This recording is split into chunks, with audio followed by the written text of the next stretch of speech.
Ismael desempenha um papel proeminente nos textos sagrados, especialmente nas tradições judaico-cristãs e islâmicas. Sua história é predominantemente registrada no Antigo Testamento da Bíblia e no Alcorão. Ismael foi o primogênito de Abraão e Agar, a serva de Sara, esposa de Abraão. Sua jornada está intimamente ligada à promessa divina feita a Abraão, na qual Deus declara em Gênesis 12:2 que fará dele uma grande nação, o abençoará, tornará seu nome famoso e o fará uma bênção. Esta promessa é crucial para entender o contexto em que Abraão e Sara viveram e as circunstâncias que levaram à concepção de Ismael como uma tentativa de cumprir essa promessa divina.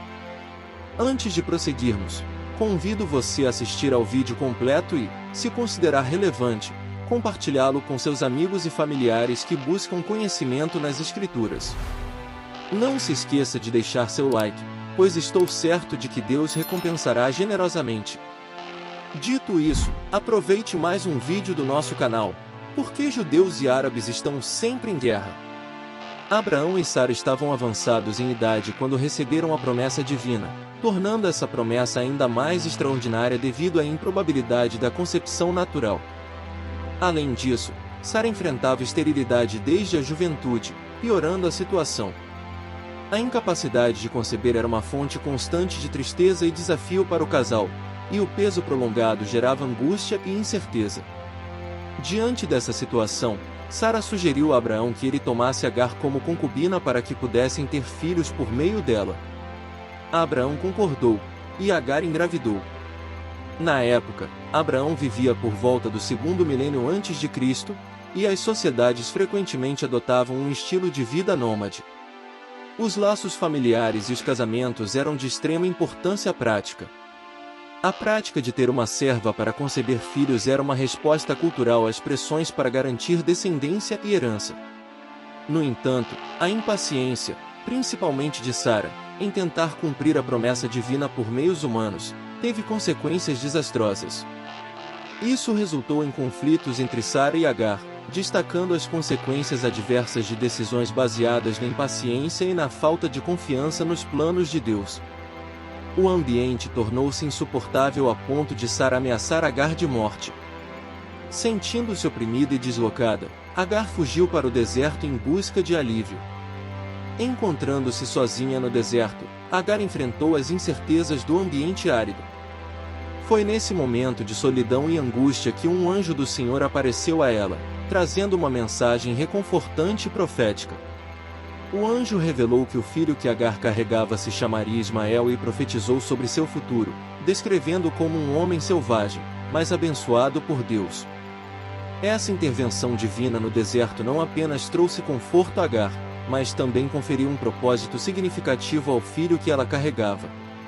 O nome Ismael, que significa Deus ouve, reflete a resposta de Deus ao sofrimento e às circunstâncias de Agar. Assim, Agar retorna à casa de Abraão e mais tarde Ismael nasce.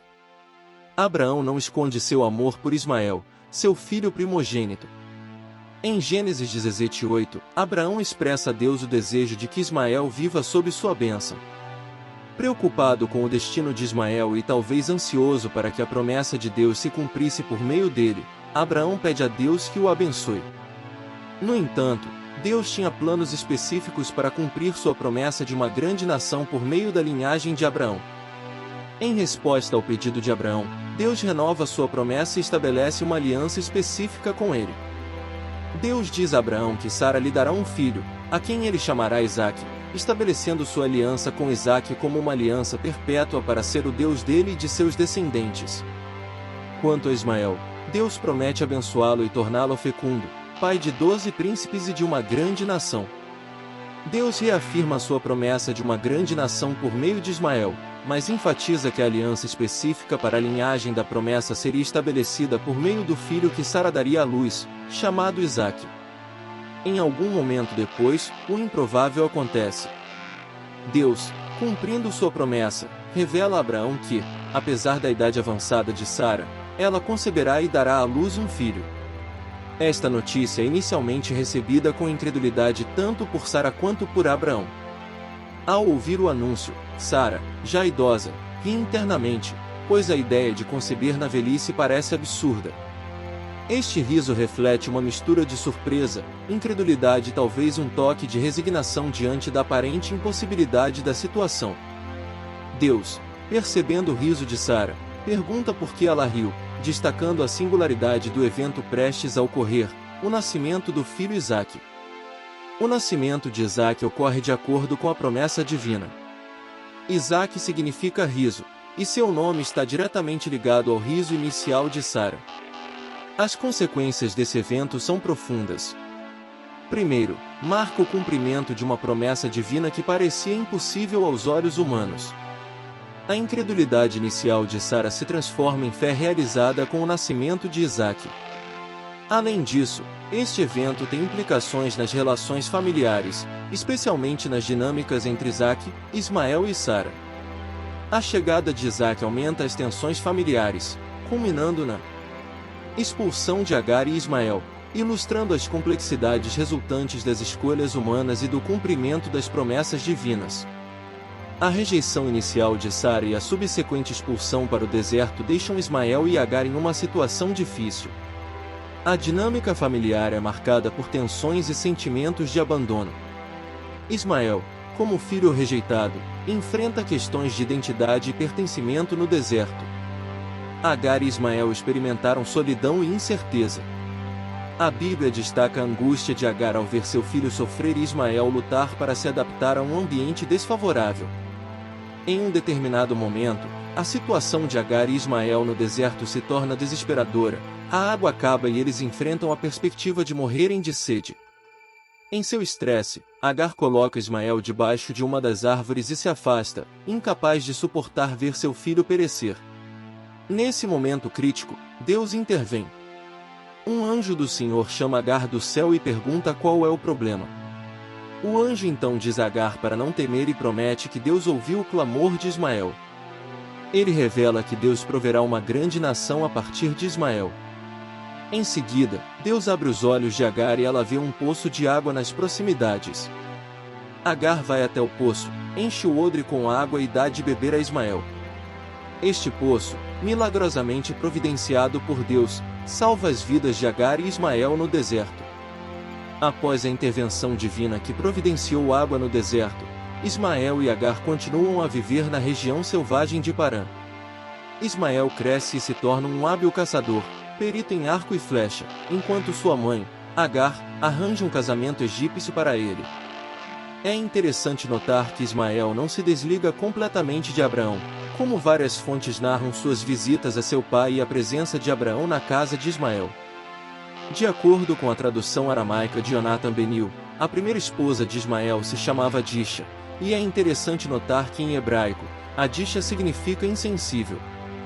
Disse que Abraão foi visitar seu filho, então ele pegou um camelo e partiu em uma longa jornada de Canaã para a terra de Israel, até o Egito.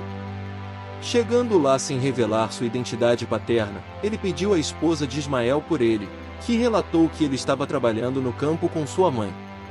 Ao pedir água e comida após uma longa jornada de Canaã ao Egito, Abraão foi recusado pela esposa de Ismael, indicando que eles não tinham nada a oferecer. Então, Abraão deixou uma mensagem dizendo que um senhor idoso tinha estado lá e mencionou que os fundamentos da tenda de Ismael precisavam de reparos. Quando Ismael retornou e recebeu a mensagem de sua esposa, Adisha, ele entendeu que seu pai o havia visitado e que sua esposa atual não tratava bem os visitantes, ao contrário do que ele tinha aprendido com Abraão. Assim, Ismael trocou de esposa, casando-se com a mulher que sua mãe trouxera do Egito. Com ela, ele teve muitos filhos, cujos nomes são mencionados na Torá. Ismael também visitou Abraão em busca de orientação, especialmente quando Agar, segundo Midrash, voltou a praticar idolatria após voltar ao Egito e esquecer os ensinamentos do lar de Abraão. Ismael se viu dividido entre dois mundos, o de sua mãe e o de seu pai. A Bíblia menciona que Ismael teve 12 filhos, considerados ancestrais de várias tribos árabes. O relato bíblico não oferece detalhes extensivos sobre os eventos específicos da vida adulta de Ismael. No entanto, há uma referência posterior mencionando Ismael ao lado de Isaque no contexto da morte de Abraão. Gênesis 25 diz que seus filhos, Isaque e Ismael, o enterraram na caverna de Macela, perto de Mamre, no campo de Efron, filho de Zoar, o Eteu. Foi lá que Abraão e sua esposa, Sara, foram enterrados. Este trecho indica que, apesar das circunstâncias iniciais desafiadoras, Ismael e Isaque, meio-irmãos, se uniram para enterrar seu pai, Abraão. O relato bíblico menciona a morte de Ismael, mas não especifica a causa. Ele viveu 137 anos e foi reunido ao seu povo. O termo bismaelita é usado para descrever os descendentes de Ismael, que se tornaram uma grande nação de acordo com a promessa divina feita a Agar e a Abraão. Essa descendência é frequentemente associada a povos nômades que habitavam as regiões do deserto próximo à Península Arábica. Assim, o nome Ismael não só se tornou uma designação para uma linhagem específica, mas também um nome relativamente comum e frequentemente citado na Bíblia. Obrigado por assistir ao vídeo até agora. Que Deus o abençoe. Até mais!